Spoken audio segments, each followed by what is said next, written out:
નમસ્કાર, આપ જોઈ રહ્યા છો એબલ 24 ન્યૂઝ। સાબરકાંઠા તલોદ નાગરિક સહકારી બેંકની ચૂંટણી વિવાદોમાં ઘેરાઈ, ગેરરીતિના આક્ષેપો વચ્ચે તટસ્થ તપાસની માંગ।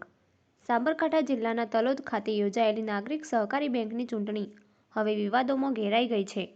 ચૂંટણી પ્રક્રિયા દરમિયાન ગેરરીતિ થવા હોવાની ગંભીર આક્ષેપો ઉઠતા સમગ્ર મામલે તટસ્થ અને નિષ્પક્ષ તપાસ કરવાની માંગ ઉઠી છે।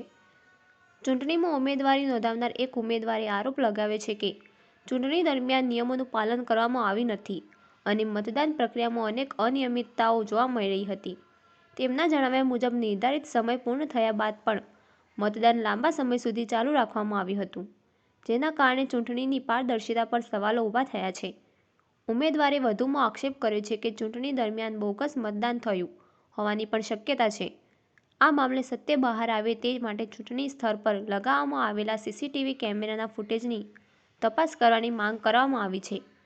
ચૂંટણી પ્રક્રિયા દરમિયાન થયેલી ઘટનાઓને લઈને ઉમેદવારો ખુદ મેદાને આવ્યા હતા અને તેમને ચૂંટણી અધિકારીની કામગીરી અંગે પણ પ્રશ્નો ઉઠાવ્યા છે। તેમના જણાવ્યા મુજબ સમગ્ર પ્રક્રિયા પર શંકા ઊભી થાય તેવી પરિસ્થિતિ સર્જાઈ છે, જેને કારણે મતદારોમાં પણ ચર્ચાઓ ચાલી રહી છે। આ સમગ્ર મામલે હવે તલોદ વિસ્તારમાં રાજકીય તેમજ સહકારી વર્તુળોમાં ચર્ચાઓ તેજ બની છે। ગેરરીતિના આક્ષેપોને ધ્યાનમાં રાખીને આ મામલે યોગ્ય અને નિષ્પક્ષ તપાસ કરવામાં આવે તેવી માંગ ઉઠી રહી છે।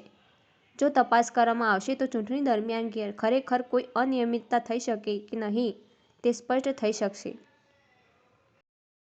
હું પરમાર બળવંતભાઈ મોહનભાઈ રહે તલોદ ગામ દી તલોદ નાગરિક બેંકની વ્યવસ્થાપક કમિટીની ચૂંટણી માટે ઉમેદવારી કરેલ હતી, જેની ચૂંટણી તારીખ 1/3/2026 રવિવારના રોજ યોજાયેલ હતી, જેમાં વ્યાપકપણે ભ્રષ્ટાચાર થયેલ છે તથા ખોટું મતદાન થયેલ છે।